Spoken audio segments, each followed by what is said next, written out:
Hello everybody, welcome to class. And I don't mean class as in the class struggle. Although that might come into it. Although welcome, because that's everywhere. This is Rowan. Hello. She's super cool. And today I thought I would start something that could be a tag. I don't know. I just had an idea. Commit, Lena, it's a tag. Yeah. Through a lot of my life, I always think about the things that I missed out on when I was younger. Maybe because it wasn't around and it wasn't available to me and I didn't have the internet because I'm super old. And maybe just because I missed it. I don't know how, what circles I was in, but like I missed it. Rowan is one of the most studious people I know. She's into her research like other people are into crack cocaine. No, there's no interactive whiteboard. What kind of classroom is this? What I thought we could do today was do a life syllabus. So the idea of this is that I've picked out 3 categories. I've picked out self-directed study, coursework and exam, and we're going to pick out some stuff that we think could help you in your life and have helped us loads, and I think it could be super interesting because I think we cover a lot at school but there's so much we did not cover. Baselines were not covered, and I think in these testing times it's important to lay some foundations for ourselves about what we learn and how we exist. Yes, I agree. So in this segment we've picked out essentially like a reading list, but not just of books, of like films, an YouTube absorbing channels. list. Yeah, an absorption list. One of them is The Handmaid's Tale by Margaret Atwood. Classic. Dystopia, kind of gender-focused dystopia. Very interesting, and it charts a dystopia from before the dystopia happens, like the process to make a dystopia from a normal society, and then afterwards, so that's quite useful. And then also The Butterfly Lion by Michael Morpurgo, which was my favourite book. It's a very short children's book, but it's just about like animals and friendship and romance and love, and it's really lovely. It's just about kind of bringing people together from different places and things like that. I remember reading The Handmaid's Tale and being like, I read that in history, but it looked different and now it looks really fucked up. Yep. I've got 2. One is a poetry collection called Even This Page Is White, which I reviewed in one of my other videos, and it's all about deconstructing race, and even though I consider myself like somebody who's like, I get race struggles, I'm a white person that gets race struggles, no I'm not. And this book showed me that I didn't know, and there's no way for me to know, and it kind of taught me respect and also like just showed me all the ways that there are for me not to understand, if that makes any sense. Yeah. And then the other one is Ways of Seeing by John Berger, who reads The Guardian, not me.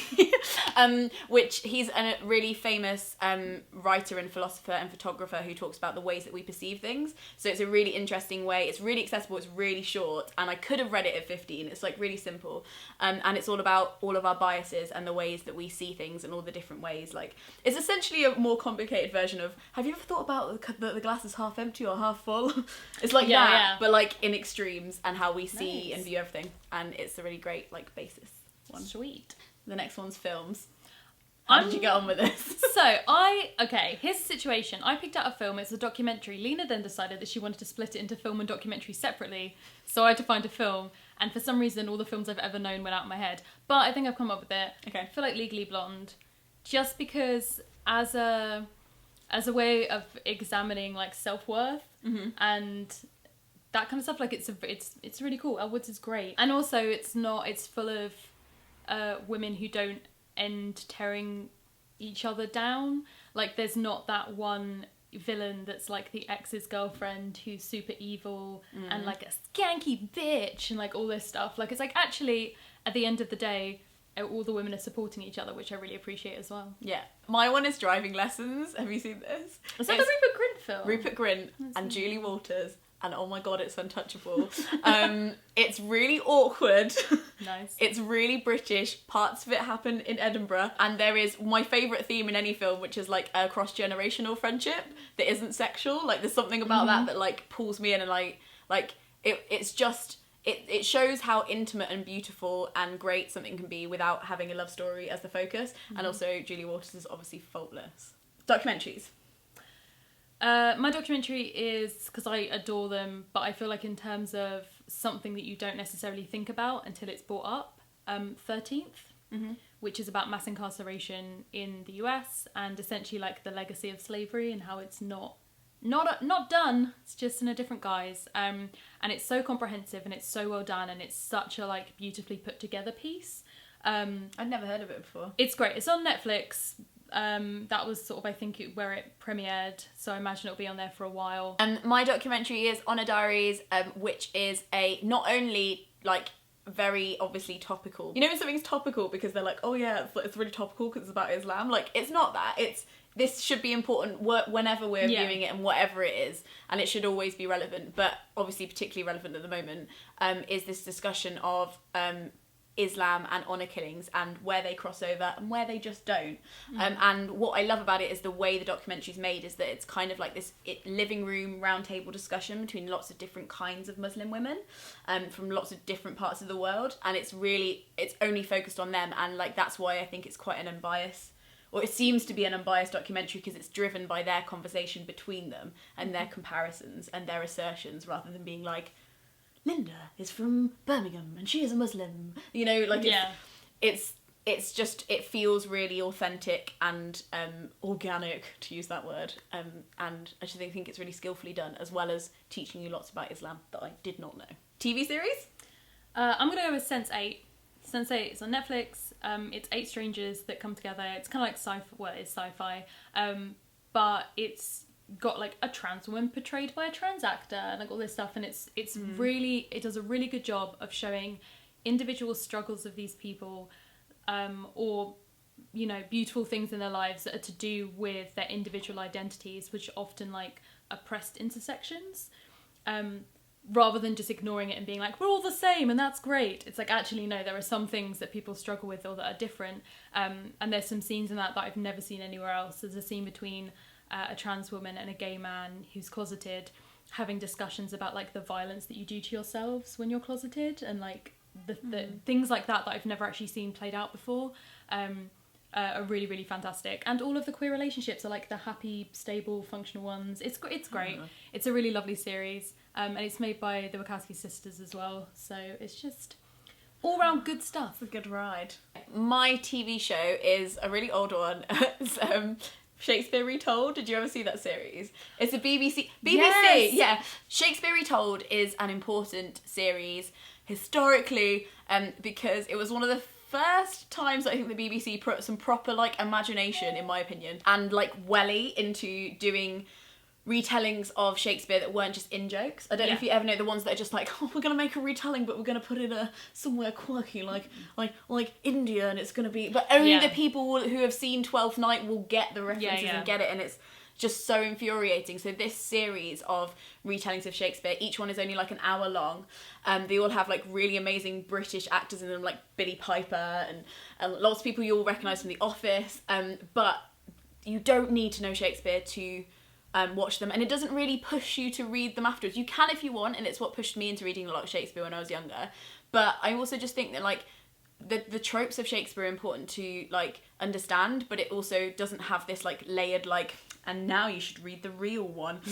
So the Macbeth one is James McAvoy, and it's in a butcher's. It's in a butcher's shop, and the 3 witches are dustbin men. There's my favourite one is Much Ado About Nothing, which is set on a TV set, so all of the overhearing is through earphones, and like people crawl under the set and stuff. It's really clever. It's all about the weather, and Hero is the weather girl, and it's really like oh, and then like oh god, and Beatrice is like this really serious news presenter who's like getting harassed by her older colleague, and it's kind of basically like great. Holly Willoughby and anyway. Then Midsummer Night's Dream is set in Centre Park. Johnny Vegas is Bottom. Quickly YouTube channel, because what is this if it isn't a meta video? So I feel like this is a tough one because so many different people have they cover such different topics, but in terms of just general life advice and things like that, the New Age creators are great. They have their own channel, and they also have done a couple of series for Soul Pancake, so can highly recommend. They're some smart cookies, and they do their videos really beautifully as well in terms of filming and animation and stuff like that. Yeah, I like theirs because it's like, it's not content or presentation, it's like they just polish the whole fucking thing. Yeah, it's ridiculous. Mine is Smoothie Frink, or Kayla, obviously. She's like just a genuinely really warm, funny person. She's been around a really long time, so you don't need to like worry about missing her because there's so much content to go back on if you're a new viewer. She does some stuff about race. She does a lot of stuff about politics. She does a lot of stuff about like just general honesty about her life. She does some really hilarious skits, some commentary on BuzzFeed, and my favourite video of hers is one where she reviews Girl Boss by Sophia. Hashtag Girl Boss, like the book. And they read from Girl Boss, and they're like, drink every time I sound like an asshole. Oh. Other category. Miscellaneous. Miscellaneous. Not to be missed. I have a musical called La Cage aux Folles, which I adore, which is what the Birdcage, the Robin Williams film, is based on. But basically it's just about like found family and accepting like the people that love you for who they are and stuff. It's just about a boy who has 2 dads as parents, but he wants to marry a very conservative girl. But for her parents to come over and approve of the marriage, he knows that he can't have both of his dads there. And so he tries to persuade one of his dads, who's a drag queen, to like basically leave for the weekend. And it all kind of comes out, and it's just about how much like the father, who's a drag queen, has like helped him in his life, and how he should be more grateful for that, and like their relationship. And it has these beautiful love ballads between these 2 men, like multiple love ballads between these 2 men across this musical. It's hilarious at the same time. It's a musical that I Am What I Am, or like You Are What You Are is from, which most people know, but they don't know where it's from. So yeah, it's just glorious and like a celebration of individualism and all that kind of stuff. It's lovely. Is it? Can you watch it anywhere, or is it like a soundtrack? So the Spotify has the soundtrack with Kelsey Grammer in it. It's great. And then there's probably a load of productions. They did it a revival of it that Graham Norton was in.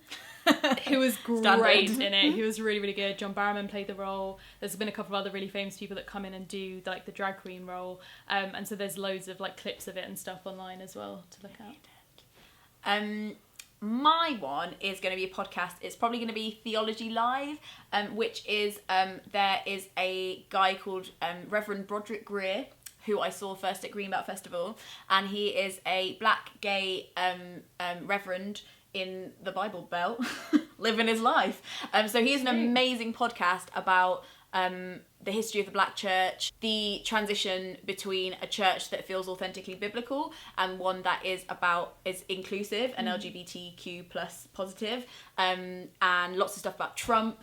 And if you've watched my video that I did with Lucy and Anna about growing up Christian, and you were curious, you seem to be curious about Christianity, and I'm not personally a Christian, but I find it really like a really valuable podcast, and it adds it adds an extra dimension to any conversation you're having, whether it's like religious or not. And I think it's also like a really good way to get into the mindset of people who are like super clever and super creative and super interesting, but living in America now, which is something that I'm just like, guys, are you okay? Can you hear me? Guys, blink twice for no. The second segment of the video is coursework. You're not studying per se, you're gathering an experience that doesn't have to be a habit or a hobby. It's just a thing that has happened, or that you've done, or that you've made happen, that you can hand in and be like, look, I did a project, here it is.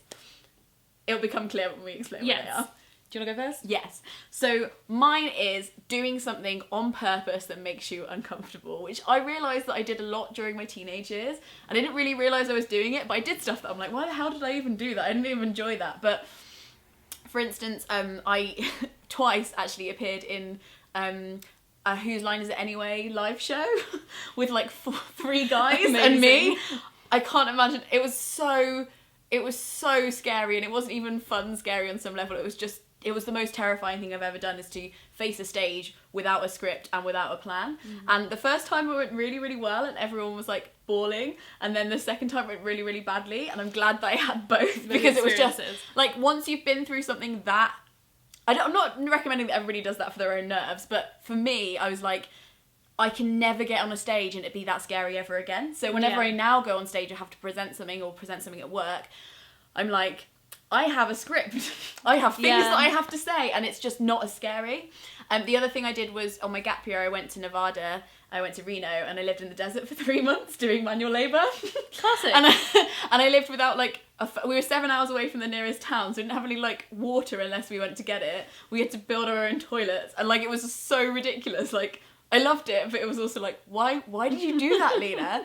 But it meant that I could come back and be like, I don't know, I just felt that like if the whole of civilization fell apart, wouldn't be that bad. Because I was like, You can cope. yeah, like there were rattlesnakes, it was scary, but like I just like took myself out of something that was so comfortable, like civilization, and was just like, nah, let's just see what happens if I don't have that. And it was kind of like quite scary, especially at like 19, but it was also really good. And you don't have to do that, it can be more something just like go to an environment that is different from your own one, or like going on a trip on your own, or just like getting a train on your own, even like something that's really like, this is gonna be really uncomfortable, but and it's doing something you're not sure you can do. Yeah. Like that's what's most important, is like, and even if you can't do it in the end, at least you've like had a go. Yeah.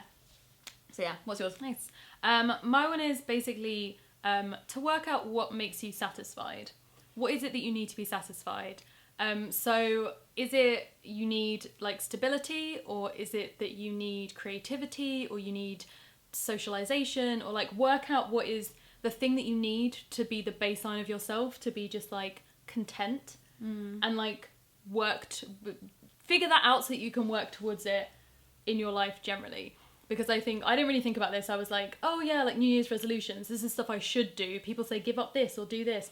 But if you're someone who that's not going to make you satisfied, or that's not going to like complete something in you, then it's kind of pointless. I feel like it might be a lot more useful to find something that actually completes you in some way, or is useful to you, which is going to be very individual. When you figure that out, then you can like pin it on a board and like look at it and drive towards it. But I found that like change is really, that's something I need. Like I'm just like, I need things to change. Not everything to change all at once, but I'm like, for me to feel calm and safe is for me to like change something in my life all the time. Is that really unhappy? What's yours? No, that's really different, because some people will be like, I need stability, right? Some people are like, I need it to be the same, so I need to make sure that if I'm going for a job, I need to look for a job that has a contract that's this many years or whatever, because that's like, but sometimes I feel like, myself included, I don't know what that baseline is. So it's like when you go to university for the first time and your parents or like whoever is sort of saying like, well, you know, ask questions like, what do you want? And you're like, I don't know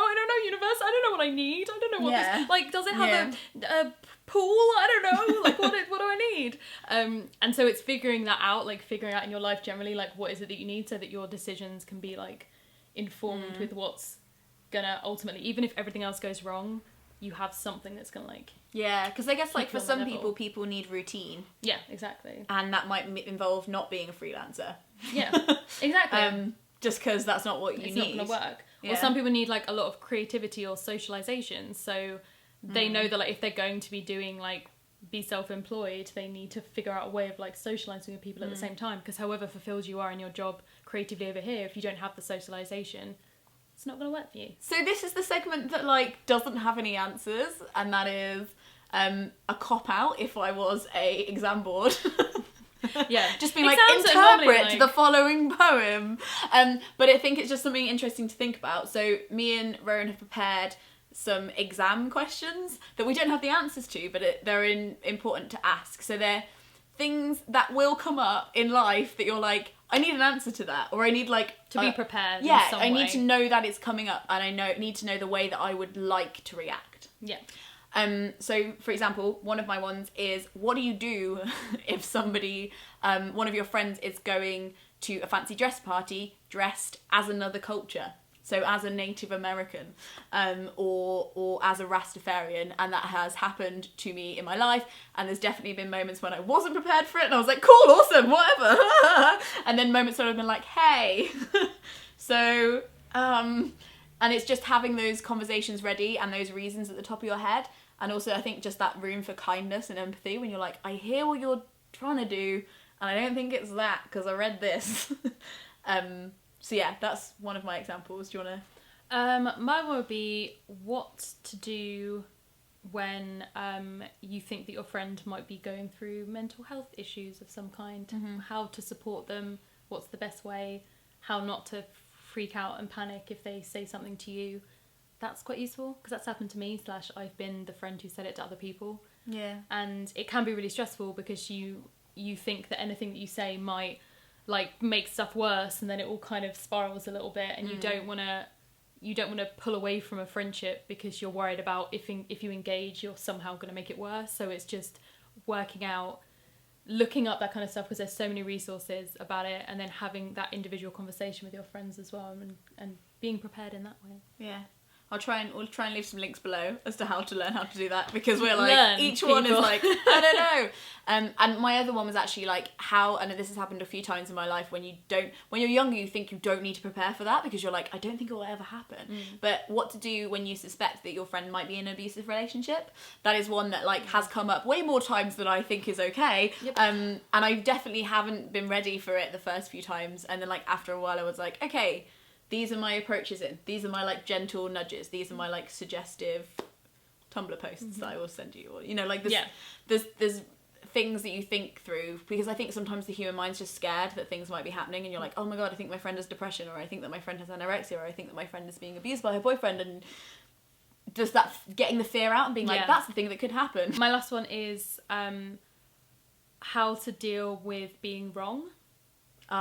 Yeah, like, that is and a being good called one. out and being wrong, because it's such a thing that, like, in the classroom it's not encouraged, it's often shamed, and especially if it's something that you say with a lot of conviction and you say to people that you respect and you get called out on it, like, just learn to be wrong. Like, learn to know that it's okay not to know stuff, and it's okay to have been wrong about something, and to change your mind is totally fine. And not to feel like that's a slight against you, or that you're somehow a bad person for not knowing something. It's like an action plan with yourself. It's like, okay, how do I want to be when I am wrong? Yeah. Do you know what I mean? Like, I'm going to try and not be wrong, but if I am, like, how do I want to see myself? Yeah, like, exactly. Yeah. I think that's a really good one. Oh, thanks. High five. 10 out of 10 for Big Sister YouTube points. I passed the exam. Thanks for watching. Please go and subscribe to Rowan. She has lots and lots of resources on lots of those questions on her channel. It's amazing. I've learned quite a lot. Probably more than I will admit. Some stuff I'll be like, Rowan, I already knew that. Didn't know until she made a video about it. I'm going to leave the questions below. So if you'd like to do this as a video, please do. I think it's a cool thing. I want to hear what's on your syllabus. We'll leave as many resources as possible down below. So many resources. It's like a big, like, it's like a takeaway pack at the end of the day. Yeah. It's like, and here's your folder of resources. Okay, frog snog out. I need to get a new outro. I don't know. Sometimes I go like that.